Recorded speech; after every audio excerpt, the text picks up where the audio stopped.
So I'd just like to begin this by explaining why the makeup of this panel.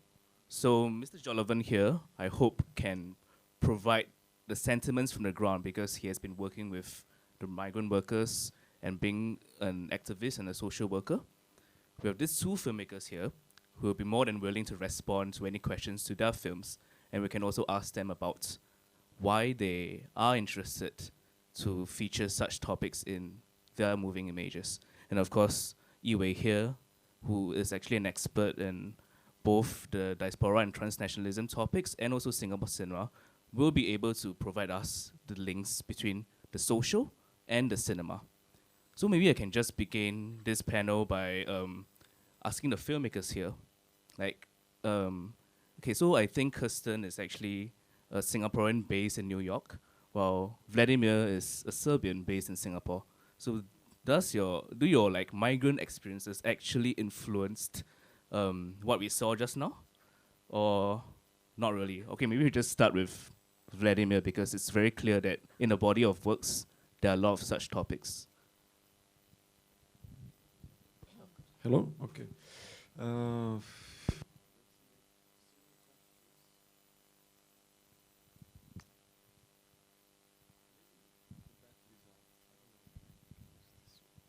Thanks.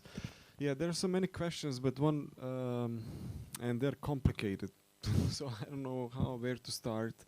Um, of course, being outside of my home country influences my work. You know, that's very obvious because all of my projects are dealing with diaspora and maybe transnationalism. I'm not sure, but one question that kind of came to my mind that I found interesting that you just posted was this idea of like, is all diaspora transnational?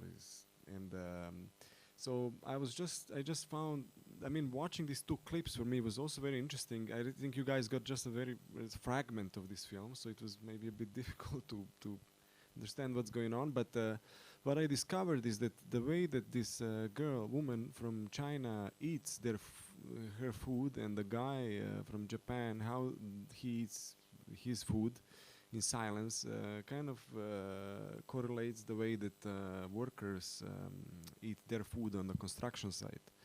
So they're quiet and they're, I don't know, wondering about something. So even if they're from different class, I think my answer to that question would be yes. So all the some I mean, these things are kind of, you know, there are some similarities between people from different class.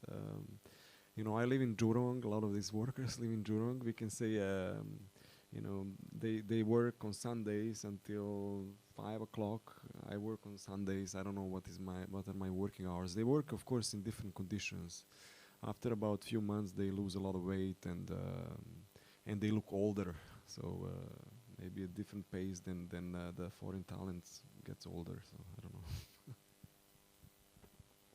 Yeah, I think being a transnational is strange to think of myself as a transnational since I just learned this term. But being someone who's lived all over, I think definitely has sort of influenced my filmmaking in ways of which perhaps I do not yet understand. But to be very honest, for this film, I don't know if there's actually a direct correlation. Yeah. And maybe can you share with us what motivated you to make this particular film and maybe the research that you did in the making of this film? Yeah, I saw this news online actually, and yeah, and I knew it wasn't really reported in the Singaporean news media, and so then I just remembered my immediate reaction. I don't think I was being like too emotional that day, but I actually teared when I read the news. So then at the point, it just so happened that I was supposed to make my thesis film, so that issue was just very much on the forefront of my consciousness, so to speak. Then so I just wrote a story about it. And it's funny because then I've been away from Singapore for about 10 years already, and I knew I wanted to make a film set in Singapore because I've been making short films for so long, and this was probably going to be my last. So maybe there's some element of nostalgia there, which sort of links back to the topic, but I don't know. Then, yeah, so then I came upon this topic and I knew I wanted to do something about it. And I I did it. Yeah. Sorry, what's your other question? You had another question. No, that's it. I think that's it. Okay. I think let's finally let Jolovan speak a bit. So, okay, my question to Jolovan is that maybe what are your responses to what you just saw, and also maybe some of the films that you might have seen that deals with such migrant issues. And the first, yeah, that's my first question. The two films are really quite different in terms of how the narrative is framed. So for Vladimir's film, right. So you see like snatches of both different categories of migrants, their lives, and what's interesting for me with the first film is that while you see a lot of the workers are all joking, and there's even a cultural performance, but then yet at the same time you also see elements which are dehumanizing, elements which suggest exploitation is going on. Like for instance, there were snatches of, there was a scene of all the workers crammed in a lorry and they're all jumping off, alluding, for me at least, to the fact that a lot of these workers are in a sense treated like commodities or packed behind the lorries. Yeah, and then when they were all dancing and singing, and then you see behind there's this huge barbed wire, and then this danger sign, and it just reminds me of how the kinds of exclusionary policies which Singapore has. And now this whole issue of migrants and refugees in Europe, and also with the Rohingya issue, there's a lot of talk about erecting barriers. Even in the US now, Donald Trump is talking about creating this huge fence right across the Mexican border, to prevent these workers from coming in. So we have very, very similar types. There's a very, very similar situation here in Singapore, except that even though we don't erect physical barriers, but a lot of our right, okay, but I guess my point was that we have a lot of policies which actually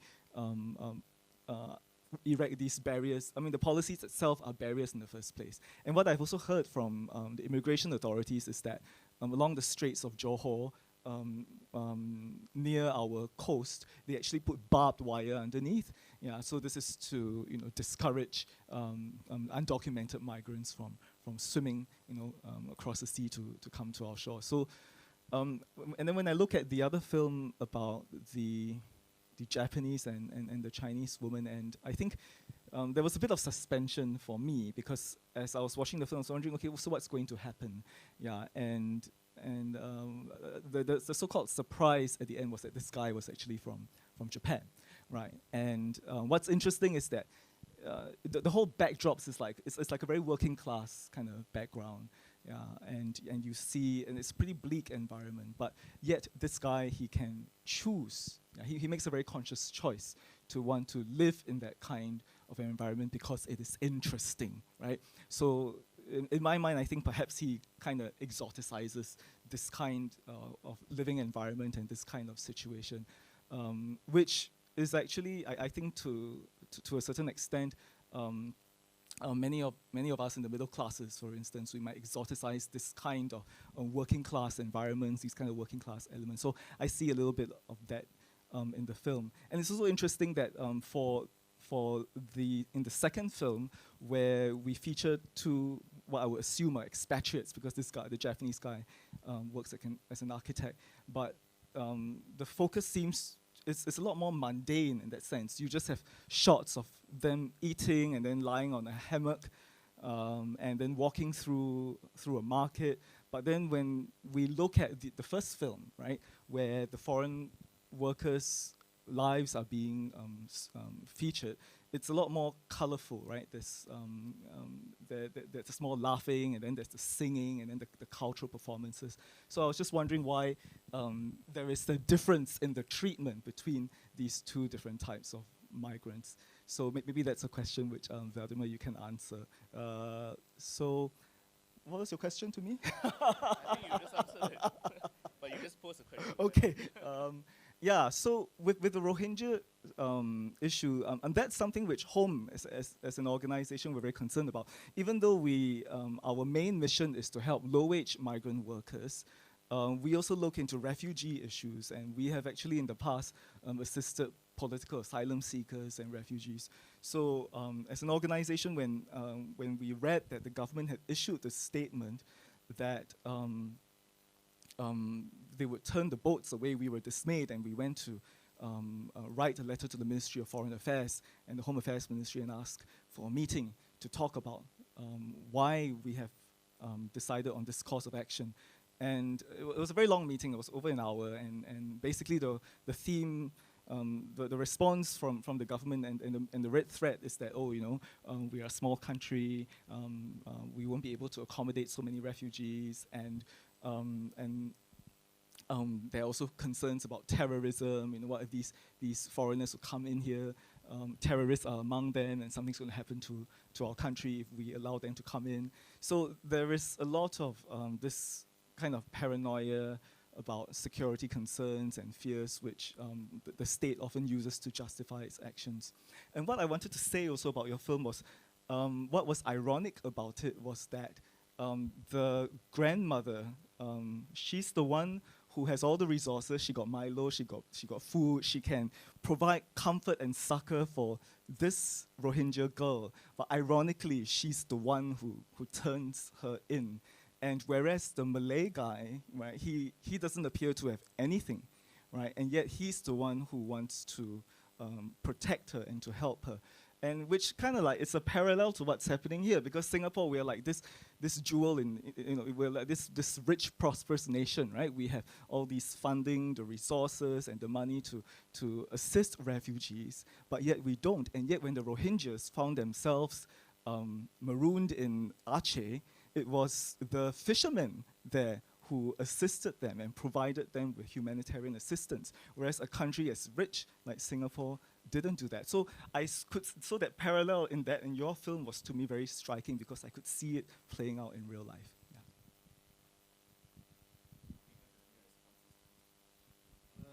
I already forgot what I want to say, but I mean, when I would go often in this area in Kranji, it's a Kranji battlefield site, where on Sundays you have a lot of workers, and in the evenings you have a lot of my workers. They come and they pray, or they have fun, they eat, they drink.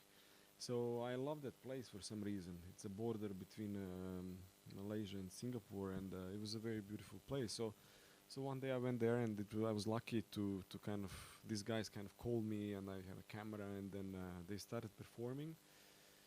And then it was quite exotic for me. My heart was pounding. It was, I don't know, it was some really special moment. And then after that, I was gonna go home, and then I got their contact. I was gonna continue to work with them. One person gave me an email, and then they all came into my car for some reason, and I started driving them, and it was a very strange moment, but it was really, I don't know, beautiful. And then often when you go to these places, you're gonna see something that I would say is exotic. And if you go on a construction site, also there are lots of exotic things. I had about 80 hours of material that, or maybe more than 100 hours of material, and I couldn't watch it, to be honest. I spent a lot of time on the site. I like being there because I was, as I write in the first letter, I was filming very happy people, and they're all very happy. They're always very happy. I mean, often, I guess. But then in the other part, when the couple goes to HDB, I also like to go and explore HDBs. Because when I came to Singapore, this is something that was kind of very foreign to me. That was something that I would get some people from, I don't know, if it's HR or if it's, I don't know, whoever, they would just tell me like, this is where locals live, this is not where foreigners live. Probably this is what's changing. So for me, going there was a very kind of exotic place too, even though what I was interested in is this architecture.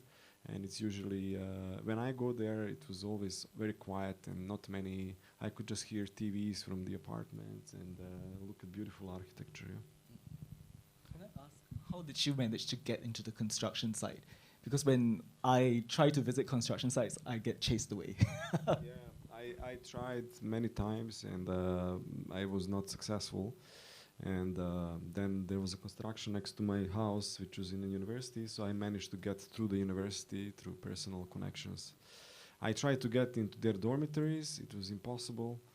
I was turned away quite a few times. I just wanted to film them because I thought it was very. I mean, I also did a lot of different jobs, so kind of felt like there was something that I could connect to with these guys. But yeah, so it's possible. I'd just like to bring out maybe two issues that I was interested in. So maybe the first one is about maybe the responsibilities of the filmmaker, which I think Kirsten will be adding to this. So she'll be telling us more about her research behind this film. Yeah, because like earlier on you actually asked about research and I couldn't remember the question. Yeah, so like this is one of those films where like the issue came to me first, and so like I felt a lot of responsibility to get things right, to get things authentic.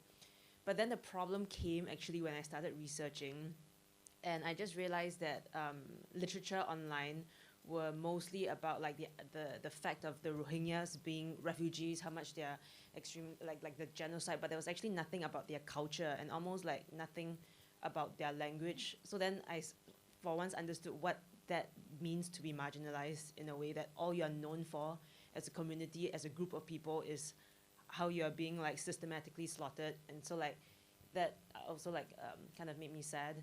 And then so like I was actually writing it at NYU, and so I would go to the New York Library, like NYU Library, and there was actually almost like nothing on it. And then so I was also getting desperate, like how am I going to write about a character when I know nothing of her culture? And also in terms of language, like, you know, I'll go online, it's like, oh, what does like, how do you say, oh, I don't want to eat this in Rohingya? And like, you know, it just comes out like in words, but there's no way I could like put it in a sentence, you know, so then there's no way I could write dialogue to. Until I came back to Singapore and I actually met Lin Lee. She's also a documentarian, and she did, I think, a documentary also on the Rohingyas, and she actually put me in touch with this Rohingya guy in Singapore. And it was fascinating to me because apparently there's only 10 families of them here, and they got out really early. They got out in the 70s, so and that's why they managed to get out then. But the people there now, there's a lot more difficulty, and so it was through him that I sort of it was a very fascinating process, because then I would sort of predict what are the lines I want, you know, in English, and then I'll just get him to translate all the lines. And in the end, I just decided to have the girl play sort of a more silent part, and so the only 2 lines she says in the film is just actually, which I didn't bother to subtitle because I felt like it wouldn't add or take away anything to the film anyways, but it was, "Granny, thank you." So and so that's what he helped me with. And even through the casting, I was hoping to actually cast like real Rohingyas, but it was actually impossible. So I was even looking at refugee camps. Then like people were just telling me I was insane. There's no way they would I could bring them here. Yeah. So then I started going to many schools. Like I went to like 7 schools, I think. I mean, obviously casting a refugee among Singaporean kids is impossible because everyone is kind of like well-fed and like, yeah.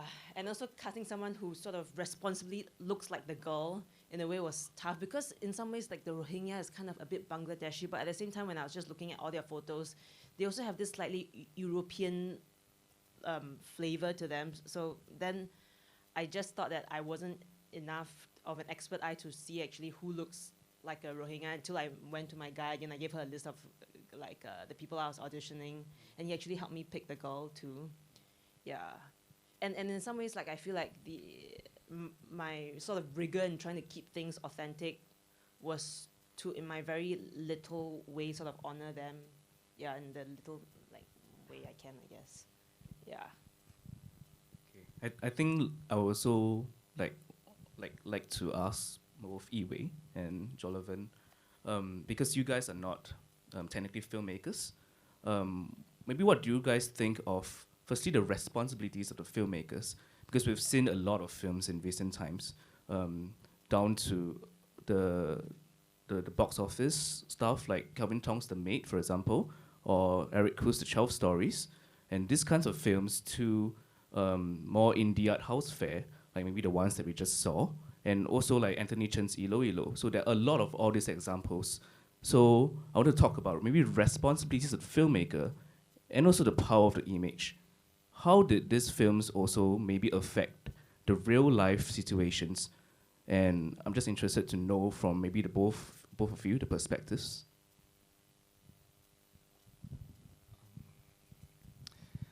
Responsibilities of a filmmaker. I don't know actually, because I'm not one to, for censorship.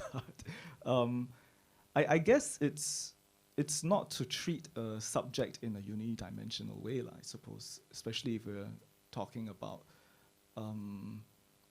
portraying them in fiction. Yeah, because I think too often we have certain kinds of notions about what migrant workers are and how they should be represented.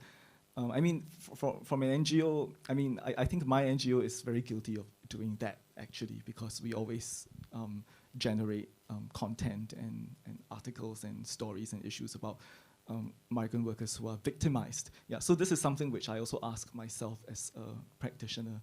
Am I just reinforcing a certain type of migrant worker and reinforcing a certain image? But I guess in a way I justify it because we are also an advocacy organization. So we believe that the laws and the policies have to change so that workers are not marginalized and exploited. So the only way in which we do that is to emphasize how these kinds of things affect them. Yeah, but I guess as a filmmaker, I guess, because you're not an NGO, you're not an activist or social worker, so I think it would be interesting to see films where migrant workers are characters, but not necessarily so focused, on their work, or their exploitation or their abuse. Yeah, so it's good to take the focus away from that, because if you read a lot of stuff that's in the mainstream media and in social media, there's always a lot of sad stories about migrant workers. So I also constantly ask myself, so what do I do, to because part of the advocacy also is to not represent people in a unidimensional way. So it's still something which I'm grappling with.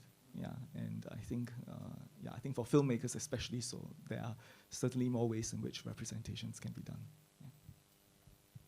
Yeah, for me, I think in general, filmmakers or anybody who in creative production is essential in bringing an awareness to society about all these marginalized groups. But if we're talking about the image, sometimes the image bears a risk of objectifying poverty.